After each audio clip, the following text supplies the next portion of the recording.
करीब 24 घंटे हो गए हैं और जरूरी है कि कुछ आकलन कर लिया जाए। लेकिन आकलन करने से पहले एक बात जरूर कहना चाहती हूं, हिंदुस्तान ने अपने आप को बचा लिया, मेरे देश ने अपने आप को बचा लिया, मेरे देश के लोगों ने अपने आप को, अपने संविधान को, अपनी लोकतंत्र को बचा लिया। और इससे ज्यादा ओवरवेलमिंग, इससे ज्यादा भाव विभोर करने वाली बात दूसरी और कोई हो ही नहीं सकती है। कुछ चीजें शीशे की तरह साफ है। ये चुनाव नरेंद्र मोदी की निर्णायक नैतिक हार है। 63 सीटें करीब करीब बीजेपी की पिछले चुनाव के मुकाबले कम हुई हैं। ये पूरा चुनाव नरेंद्र मोदी की शक्ल पर, उनकी होर्डिंग पर, उनकी तस्वीरों पर, उनकी गारंटी पर लड़ा गया। तो जब चुनाव हारा गया तो ये नरेंद्र मोदी की हार है। और असलियत यह है कि लोगों ने रिसाउंडिंगली रिजेक्ट किया है उनको, उनकी नफरत की राजनीति को, उनकी जलूल की बातों को और बीजेपी को। 63 सीटें करीब करीब कम हुई हैं बीजेपी की 2019 के मुकाबले। उसके अलावा सबसे बड़ी बात यह है कि नरेंद्र मोदी की खुद की मार्जिन मात्र 1.5 लाख वोट रही जीतने की। जबरदस्त चुनाव लड़ा अजय राय जी ने, कांग्रेस के अध्यक्ष बनारस में, उत्तर प्रदेश के अध्यक्ष हैं। और यही नहीं, आसपास की सीटें, चंदौली हुआ, जौनपुर हुआ, ये सारी सीटें बीजेपी हारी। तो बनारस का बहुत कुप्रभाव भी आसपास पड़ा बीजेपी के लिए। इससे ज्यादा वोट से तो किशोरीलाल शर्मा जी ने स्मृति ईरानी को हरा दिया, करीब 1,64,000 से। और अगर राहुल गांधी की विनिंग मार्जिन की बात की जाए तो वायनाड और रायबरेली दोनों में लगभग 4 लाख वोट से जीते। तो नरेंद्र मोदी जी की जो खुद की मार्जिन भी कम हुई, उसने सिद्ध कर दिया कि जो कहते थे उनको मां गंगा ने बुलाया है, और मां गंगा में उन्होंने 80-80 नाले बहा दिए, उसमें मृत गाय तैर रही हैं, आचमन योग्य पानी नहीं रहा है, कॉरिडोर के लिए लाखों मंदिरों को तोड़ दिया गया, शिवलिंग और गौरी प्रतिमाएं सड़कों पर पड़ी हैं। कहीं ना कहीं काशी भी उकता गया है और देखिए कितनी जल्दी झोला उठा के वहां से जाना पड़ता है। इस चुनाव ने एक बात और सिद्ध करी कि लोगों को कोई मतलब नहीं है कि आप मुजरा, मंगलसूत्र, भैंस, टोटी, इस तरह की उलझलूल बातें करिए। आप अपने आप को परमात्मा का दूध बता दीजिए। लोगों ने ये चुनाव मुद्दों पर लड़ा है। और असलियत यह है कि राहुल गांधी ने जो बीड़ा उठाया था इस संविधान को बचाने का, हमारे सबसे पवित्र ग्रंथ को बचाने का, इस देश की आत्मा को बचाने का, उसमें उन्होंने वादा किया था, वो सफल हुए हैं। और ये बीड़ा उन्होंने भारत जोड़ो यात्रा से लेकर भारत जोड़ो न्याय यात्रा तक उठाए रखा। वो मुद्दों पर टिके रहे, लाख बातें कही गई, वो नहीं हटे, डटे रहे मुद्दों पर। और खटाखट देश की जनता उनके पीछे लामबंद हो गई। इंडिया के सारे गठबंधन के नेताओं ने एक साथ मिलकर एक स्वर में कुछ ही मुद्दे उठाए और वो जनता के मुद्दे थे। और उसी लिए हमें बहुत बड़ी बढ़त भी हासिल हुई। और इक्की दुक्की जगह नहीं हारी है भाजपा उत्तर प्रदेश हारी है, महाराष्ट्र हारी है, राजस्थान हारी है, पश्चिम बंगाल हारी है, गुजरात को भेज दिया गया, बिहार में सीटें कम हुई। और जहां दौड़ दौड़ कर मोदी जी सभाएं तमिलनाडु में कर रहे थे, वहां पर एक बहुत बड़ा नीलबटा सन्नाटा मिला। तो हर जगह हार हुई है बीजेपी की, ये व्यापक हार थी।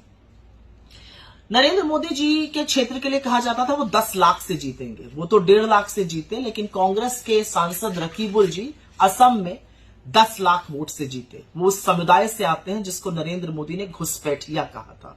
तो इस देश की जनता ने उनको ढोल बजाड़े, ताशे बाजे बजाकर सदन में पहुंचा दिया और ये यकीन दिला दिया कि इस देश की जनता के खिलाफ मत बोलिएगा, क्योंकि फिर वो एक स्वर में आपसे बदला लेती है। 10 लाख से तो आप नहीं जीत पाए, लेकिन रकीबुल जी 10 लाख से जरूर जीते। मैं बात करना चाहती हूं उत्तर प्रदेश की, क्योंकि वहां तो खेला हो गया और खेला होना ही था। दिख रहा था जब हम सड़कों पे जा रहे थे, रैली में जा रहे थे, दिख रहा था कि जनता कितनी उद्वेलित है और कितनी लामबंद होकर गठबंधन के साथ खड़ी है। सपा और कांग्रेस के गठबंधन के साथ जनता बेजोड़ तरीके से खड़ी थी। ये सच है कि उसी जनता ने जिताया। और अमेठी की बात करना चाहती हूं, किशोरीलाल शर्मा जी का जीतना एक बहुत बड़ा संदेश है, क्योंकि इस चुनाव में जनता ने कुछ बड़े संदेश दिए हैं। उसमें से एक बड़ा संदेश है, आप लखीमपुर किसान नरसंहार के मुख्य अभियुक्त को अपना मंत्री बनाए रखिएगा, कोई बात नहीं। इनफैक्ट उनके पिता को अपना मंत्री बनाए रखिएगा, कोई बात नहीं। ये जनता किसानों की मौत का और उनकी शहादत का बदला लेगी। अजय मिश्र टेनी को लखीमपुर से हराकर जनता ने इस बात का बदला लिया। आप प्रज्वल रवेन्ना जैसे राक्षस के साथ खड़े रहेंगे, उसके नाम पर वोट मांगेंगे, जनता ने उसको हराकर औरतों के सम्मान का, उनकी आबरू का बदला लिया। जनता ने स्मृति ईरानी को हराकर अहंकार कांत किया। और इस पर मैं 2 मिनट बोलना चाहती हूं। और बोलना इसलिए जरूरी है क्योंकि स्मृति ईरानी जी का वजूद ही राहुल गांधी जी की बात करके, ना वो महिलाओं पर बात करती है, ना बच्चों के कुपोषण पे बात करती है। उनकी सारी राजनीति राहुल जी को मैंने हरा दिया, राहुल जी के खिलाफ बोलने की है। अमेठी की जनता ने पता है किस दिन तय कर लिया था कि आपको हराना है? जिस दिन आपने सदन में खड़े होकर सोनिया गांधी जी से तू तड़ाक किया था, जिस दिन आपने उनको तुम कहकर संबोधित किया था, उसी दिन अमेठी ने डिसाइड कर लिया था कि आपकी बड़ी शिकस्त होगी। 1,64,000 वोटों से हारना आसान बात नहीं है। और जिसको आप राहुल गांधी का पीए कहती थी ना, वही काफी थे आपको हराने के लिए, कांग्रेस का एक मजबूत कार्यकर्ता। लेकिन मैं कहना चाहती हूं, ये देश बहू को बेटी से ज्यादा सम्मान देता है। सोनिया गांधी सिर्फ इंदिरा जी की बहू नहीं, इस देश की बहू है। वो इस देश में आकर मां बनी, सास बनी, नानी बनी। वो बहुतों के लिए मां तुल्य है। उन्होंने अपने मुकाम पर इतनी इज्जत, इतनी गरिमा, इतनी मर्यादा से जीवन निभाया हिंदुस्तान में कि उस बहू के अपमान पर आपको गहरी चोट खानी पड़ी। और एक आपने बहुत बड़ी गलती कर दी स्मृति ईरानी, आपने प्रियंका गांधी की बड़ी भद्दी नकल उतारी अमेठी में। ये आपको नहीं करना चाहिए था। पता नहीं आपको पता है कि नहीं, अमेठी प्रियंका जी को अपनी बेटी मानता है, भैया जी कहकर उनको वहां पर आम जनता संबोधित करते हैं। उनके साथ जो आपने किया, जो उनकी नकल उतारी, उसी दिन अमेठी ने डिसाइड कर लिया था कि आपको तो वहां से खदेड़ना है। इस देश ने एक और भी बहुत बड़ा संदेश दिया। इस देश ने न सिर्फ बीजेपी को अयोध्या में शिकस्त दी, पर श्रावस्ती में भी, जहां पर नृपेंद्र मिश्रा जी के पुत्र लड़ रहे थे और घूम घूम कर कहते थे मेरे पिता ने मंदिर बनवाया, वहां पर भी भाजपा को हराया। ये किसकी हार है? ये हार है उन लोगों की जिन्होंने प्रभु राम को एक छोटा सा बनाकर नरेंद्र मोदी को उनकी उंगली थाम दी।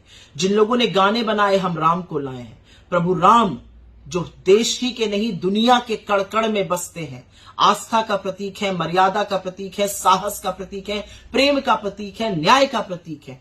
उन्होंने विराट रूप धारण करके आपको हराया, क्योंकि आपको राम का पुजारी बनना चाहिए था। आप राम के व्यापारी बन गए। और कमाल की बात तो तब है कि जब हिंदू खुद अपने हक के लिए, अपने अधिकारों के लिए जागा, जब उसने महंगाई और बेरोजगारी के खिलाफ वोट डाला, तो बीजेपी की आईटी सेल वाले हिंदुओं को ही कोसने लगे। और कोसने ही नहीं लगे, इतने घृणित, इतने अपमानित शब्द कहने लगे। किसी ने तो हिंदुओं को हिजड़ा तक कह डाला। हिंदू जाग चुका है, हिंदू समझ चुका है कि धर्म के स्वयंभू ठेकेदारों से ना ये धर्म चलेगा, ना उनके बच्चों का भविष्य चलेगा। हिंदू जान चुका है